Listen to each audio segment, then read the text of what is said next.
So, here's some people that are transformed by this, the reading of Romans. Augustine. I don't know if you've ever heard of Augustine, but he's a massive father of the faith. Augustine. He was sitting lonely and depressed, and he was ashamed because he just had a let go of sin. He's a young man. He was sitting lonely, depressed, and ashamed, and he picked up a piece of paper. You know what was on the piece of paper? Romans 13, verses 13 through 14. And he said he read that, and he said he just melted in that moment. Another church pillar, Martin Luther. He was actually in the Roman Catholic Church, was in their seminaries and in their schooling, and he started to do some lectures based out of Psalms. And he started to realize the righteousness that was needed to stand before God, and he started feeling really bad about himself. He's like, oh my goodness, I don't have this. I don't possess this. So, he had then stumbled across Romans 1, 16 through 17, and he found out that righteousness comes from God and is found in Jesus, and it literally changed everything for him after that. And so Martin Luther had literally started every single, quote-unquote, Lutheran church. But that was what started that. Was because he started coming to realizations like, oh my gosh, my righteousness and who I am before God isn't rooted in what I do. It's rooted in what Jesus has already done. And that was massive. Took him over. Changed everything. John Wesley, one of the greatest evangelists of all time. He actually came to the States in the early 1600s. And he set up as a minister and as a missionary. Total failure. Nobody converted, nobody giving their lives to the Lord, just zero impact. So he goes back to England, just really depressed, super frustrated, he's just like, man. So he hooks up with these group of Christians. And they're doing a Bible study on the book of Romans. And he said, right, bam, as soon as he was in that Bible study in the book of Romans, he's like, man, I knew. His words were, I knew that God had saved me and set me free and showed me what it really means to be a Christian for the first time. And if you remember, I said he was in the States for 2 years as a missionary and as a minister, and he wasn't saved. If you didn't put together the dots on that, it's crazy. It's crazy. So, here's what I want to keep you with this main idea as we walk through this, okay? I'm going to give you 5 things, but I want to give you this main idea that hopefully you can hold on to. It's this quote from G.K. Chesterton. This is awesome. He came out with this early 1900s. I honestly couldn't do any better. Here's the main idea. Jesus did not come to make bad people good. He came to make dead people alive. Jesus did not come to make bad people good. He came to make dead people alive. That's the main idea behind the gospel. He didn't come to make bad people good. So he didn't come to make me a better person or you a better person. That wasn't the end goal. And let me say this. God's not against good people at all. Christians should be really leading the way when it comes to patience, when it comes to understanding, when it comes to generosity, when it comes to self-control, when it comes to just dependability. We should be good people, leading the way. Not perfect, but certainly setting a standard of man, when you want to see what it's like to count on someone, look at that believer over there. They know what that means to commit and be all in on something. That wasn't why Jesus came, was just so that we would just be good people. He came, and he did what he did so that we could actually become made alive. So it's not so much a story about how I became a better person or how I found Jesus Christ. It's more about how God found me. That's essentially what it's about. And so that quote from Chesterton is just super powerful because it really puts the gospel right where it needs to be. Not whether or not good people, bad people. No, it's alive people and dead people. Saved people, unsaved people. That's what the gospel is about. That's what the gospel is about. So what we're going to do as we read through Romans here, we're only going to do the first 7 verses, and I'm just going to unpack for you 5 critical components of the gospel. And if anyone calls themselves a Christian, these 5 components, that has to be part of your gospel understanding. It's got to be. And if maybe one of them does not, you might want to add the 2 there. Or if you need a little brush up on it, then this should be perfect for you. But 5 critical components that are in the gospel message. Because listen, at the end of the day, we should all be experts and feel really good about sharing what we call the good news. Because let's be honest, if other people aren't really feeling like it's really good news in your life, it's more like dutiful news or like responsibility news or whatever other kind of news, they ain't buying it. It's not happening. If you're not convinced it's really good news and you don't really feel like it is, it's certainly not going to come off that way around you. I've been around a lot of people who've known a lot of things about the Bible, about the Lord, but honestly, they don't seem very happy. They don't seem encouraged and joyful in the Lord. They just seem like they have a lot of Bible knowledge. Are they excited to be alive and walk with their King today? Are they excited to actually talk with Him in the morning and see Him again at night and sing with Him throughout the day? Are they excited that He's actually sitting there listening? He's got plans and purposes for their lives and literally changed everything?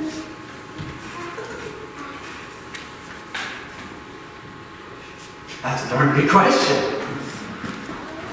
Sons and daughters of the faith, right? That should be our deal. That's our thing. We get to share about the good news. So let's talk about the gospel's good news. 5 critical components. You ready? So here we go. Verse 1. Romans 1. Paul, a bondservant of Jesus Christ. We're going to stop right there because the 3 out of the 5 are found in the first verse. Alright? And no joke. Paul, a bondservant of Jesus Christ. Here we go. Number 1. First critical component element of the gospel is that Christians are known as servants. Saying, what kind of good news is that? The good news is I'm a servant. I thought He set me free. Well, yeah, He did. But the reality is this. We're all going to have a master in some way, shape, or form. We're going to have a master. And I like the idea of having a master who promises to love me and take care of me, to give me peace, to never leave me, who knows me from inside and out, still love me, never going to fail me, is more faithful than I am.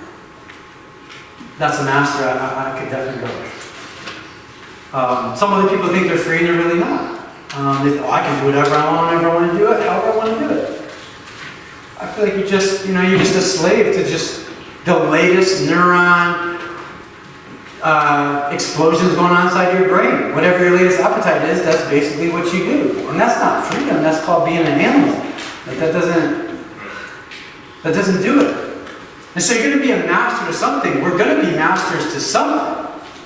That's just kind of the way life works out. And Paul says, hey, listen, for me, I'm a servant.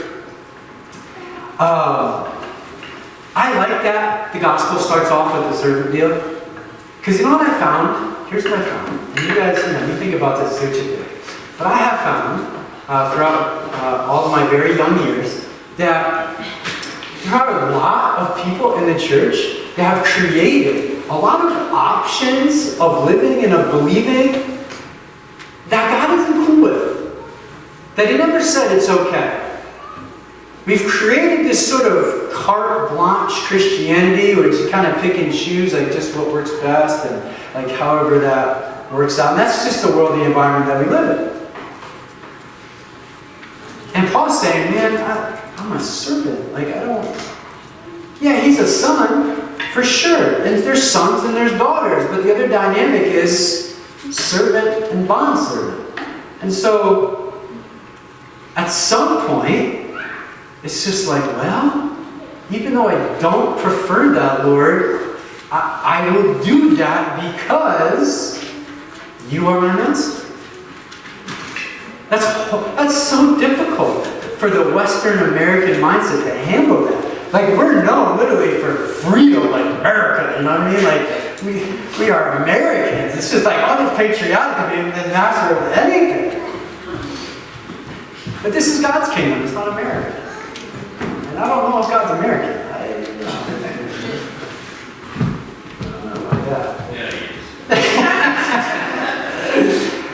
So, Jesus said this really interesting thing in the Sermon on the Mount. I think it's in Luke 6. And that wasn't too long ago if you've been reading through the Bible with us in a year. He went up to people, he said, why do you call me Lord, Lord, and not do what I said? Why do you do that? Why do you call me Lord, Lord, and not do what I said? That's kind of at that center of this idea of servant and bondservant. He's got to be in charge. If he's the leader, I'm the follower. If he's the Lord and the master, right, then I'm the servant. It's just kind of the way that it works. I tried to come up with this bondservant litmus test. Here's how you can figure out if you're a bondservant. In Acts 9:6, remember when Paul gets knocked to the ground and he has that Damascus Road experience? One of the things that he says, Paul says this, he says, trembling and astonished, he said, Lord, what do you want me to do? It's like, you know what? That's the bondservant litmus test right there. Lord, what do you want me to do? I think,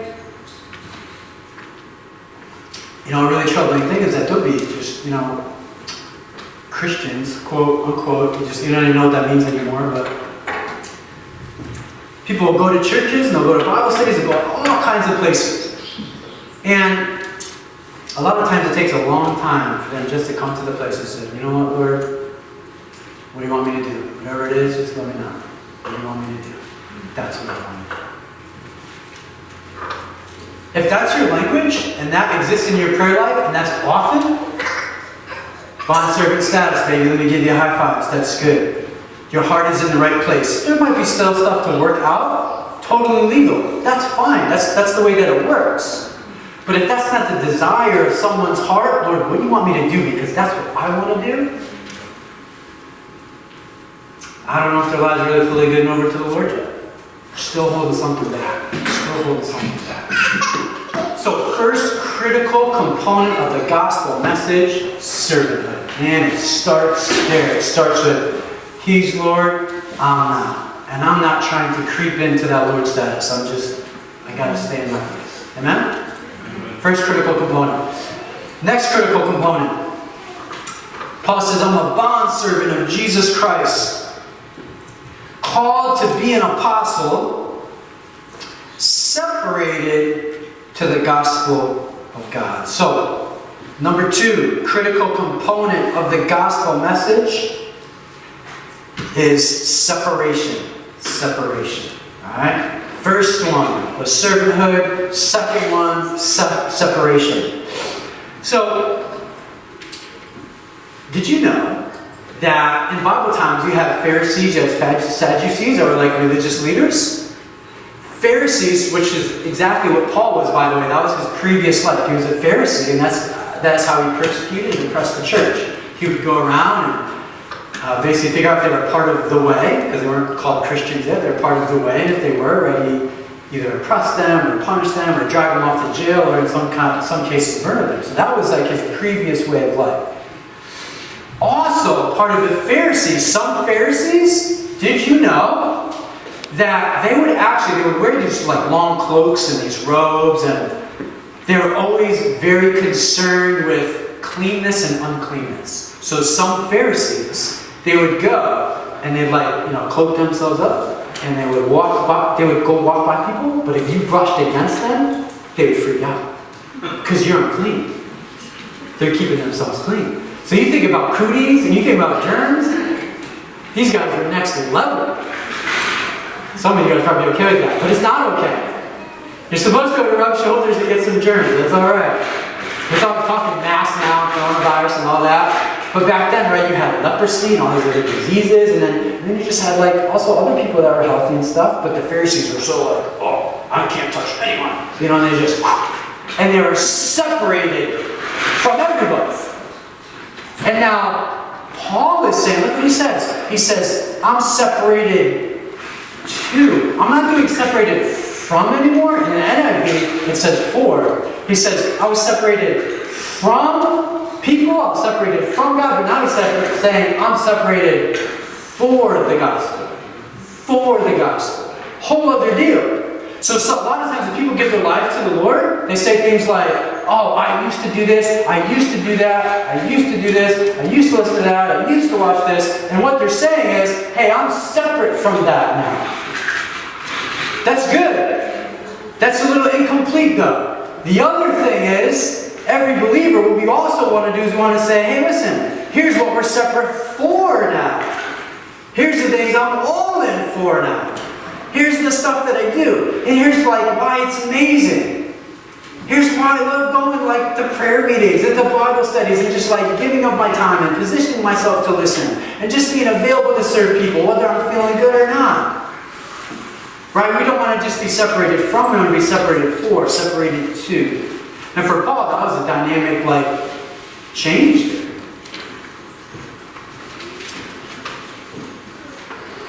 So here's number 3. Check it out. So 1, critical component. Got to be a servant of Jesus Christ. Number 2, you got to be separated. That's part and parcel. Number 3 is this. He says, called to be an apostle, separated to the gospel of God. So number 3 is this, is the source. The source. So the third component of why the gospel is really important is because you got to know the source of the gospel. The source of the gospel is this. It wasn't man created. It wasn't some addition. It wasn't like somebody took this Old Testament and then they all got in a room somewhere and they all just wrote down what they thought the New Testament should be and just added on some new deal. That's not what it is. What it is, because here's why it's not that. Because some people think it is that. Do you think any human being in their right mind is going to write up a gospel that literally declares war on every fleshly impulse and desire that they have? Everybody say, hell no. No, they're not doing that. This is a gospel from the Lord. It's not written by man. So that should give us some confidence. And that should also change the paradigm for us, because if this is coming from the Lord, this is not oh, I found salvation and I found Jesus and here is what I did to get to Him. It's not about that. It's about that God has literally come down from heaven and saved us. And thank God by His grace, for whatever reason, you were sensitive enough to respond. The gospel is not how I got to Him and what He did. It's that He literally came to us and saved us. His gospel, not our gospel. I'm not at the center of it. He's at the center of it. He's actually done all of it. And by His grace and His mercy alone, for whatever reason, those of us that are believers, we were able to just respond by His grace and mercy. Don't know how, but thank God that we have.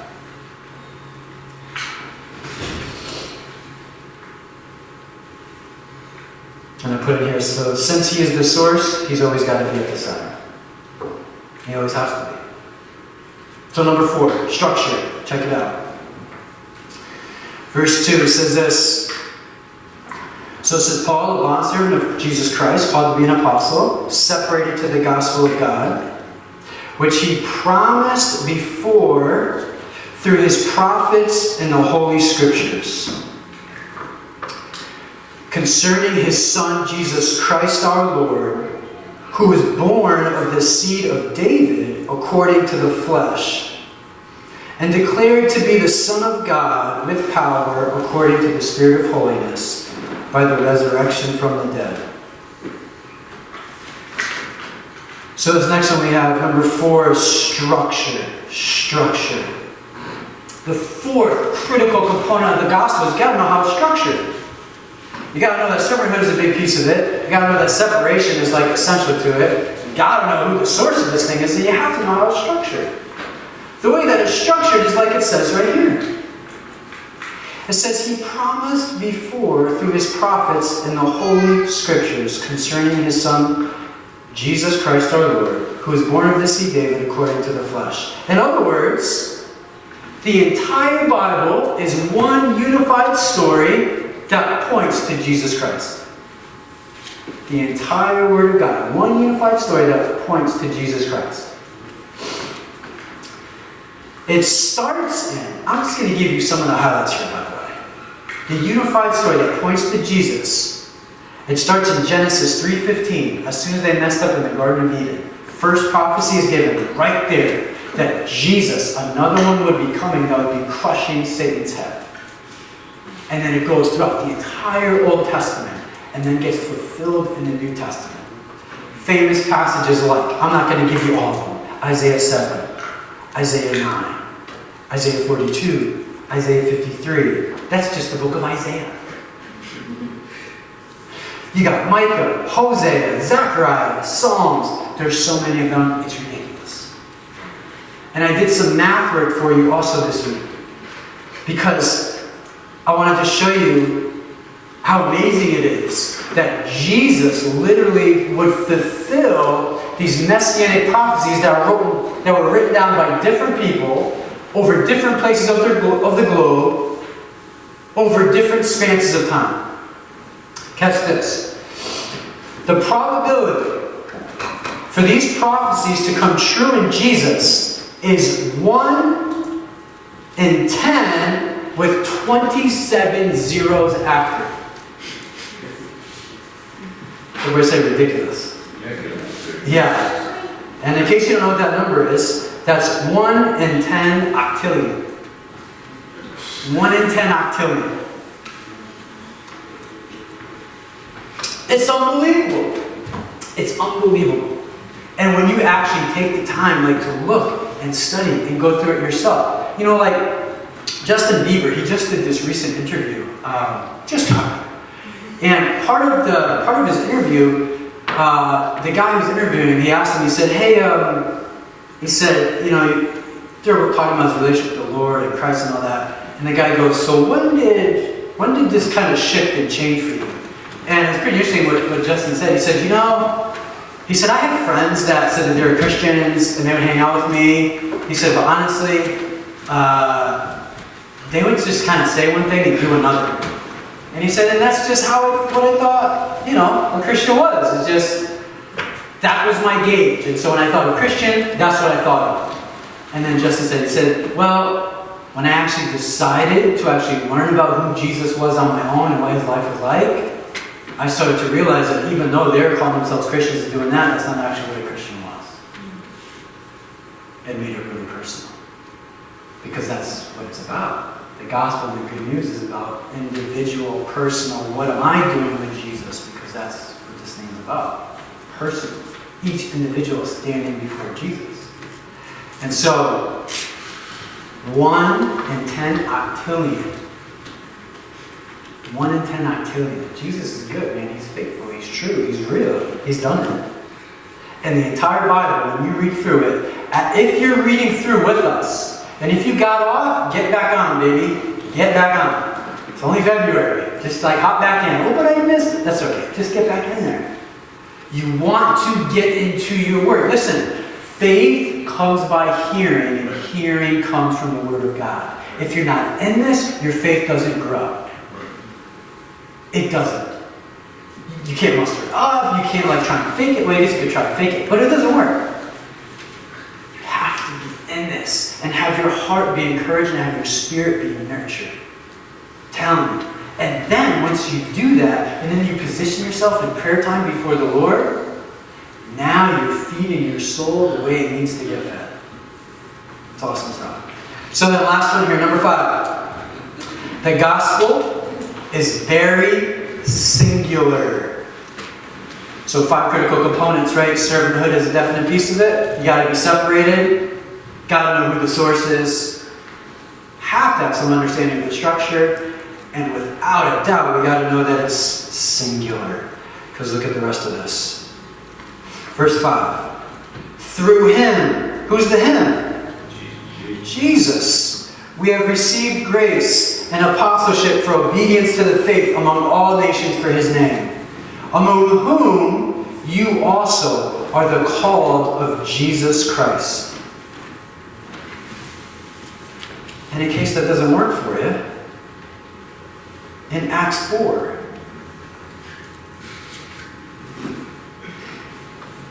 nor is there salvation in any other, for there is no other name under heaven given among men by which we must be saved. And even Jesus himself in John 14, he says, I am the way, the truth, and the life. The gospel, very singular. How can that be? I didn't make it up. God did. And what he made super clear was that everything was revolving around his Son. That's the critical linchpin in all of it. So to live in a world like we live in, where it's all roads point to God. No, they really don't. All roads do not point to the same God. All roads do not point to Jesus Christ. And it's really important that if we're given the opportunity to sort of like help people with that we try to do that. We don't want people to live under the impression that, hey, listen, just any efforts you just make towards any God, you'll just kind of find your way. It doesn't work out that way. There's another enemy at work that would love to find you, have you find some other way. Because he knows what the truth is as well. He very well knows what the truth is. So servanthood, being separated, the source, the structure, is certainly singular. That's kind of why I started off with the question in the beginning. What part of the gospel fills your heart with the most joy? That's probably the part that you're going to talk about with other people. That's probably the one that you're going to share about. Because we don't want to be in a situation to where we're just talking about the gospel and talking about Jesus just because we feel like it. We want to do it because we're actually legitimately excited about who God is and what he's done in our life. And I think that is what's hurt so many evangelization efforts. Is because I feel like a lot of times, in some places, it's you're supposed to be telling other people about God, and so you just do that. And part of that is true. You're supposed to be, I'm supposed to be, we're supposed to be telling other people about Jesus and about the good news. But here's the rub on that.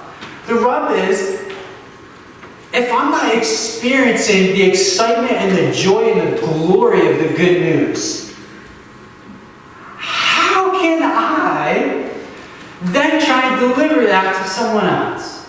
I'm not buying it myself, really. So I think it's easy to then get put into a position to where we got a lot of Christians now feeling guilty that they should be sharing and they're not sharing. But then you're also in the position of a lot of Christians maybe sharing a lot of things that you know what? You're not even really surrendered on this thing yet. And so I think that's created a difficult dilemma for us. But if the people of God can just be close to him and just enjoy him and just walk in relationship, then it's really easy. It's really easy. Nobody wants to be in a relationship to where, when you're dating someone, and it's just fun and just, everything's fun. Every phone call, text message, whatever, email, it's just. And then when you're talking with someone else, you don't have to, you can very easily just think of stuff to talk about, man, this person and we did it, The relationship with the Lord is supposed to be something like that. It's supposed to be something like that. So let's go after it. It's rooted out of relationship. So, I put down in here, I said, you know what? There's no truth more powerful in the entire universe. God wants us to not just know about it, but to experience it. That's really the idea of the gospel. It's something that's supposed to be experienced. That is the power. So, if I were to ask you, what do you think is the most powerful thing that you can do as a Christian? Some people might be if we could, raise someone from the dead right now, if we could heal somebody in the moment, if we could just do whatever, yeah, that'd be pretty powerful stuff. But we're going to find out pretty soon that in Romans 1, if we cheat and we go down to verse 16, It says, "For I am not ashamed of the gospel of Christ, for it is the power of God to salvation for everyone who believes." The power is in the gospel. And as long as, listen, the only way the gospel renders minimal effect or no effect is if we're quiet. That's the only way. It's guaranteed to be the most powerful thing. So that gives me a lot of hope and a lot of joy. So I closed up with this. I said, let's be servants. Separated, confident in the source, encouraged by the structure, unashamed of the person. Amen? Servants, separated, confident in the source, encouraged by the structure, unashamed of the person.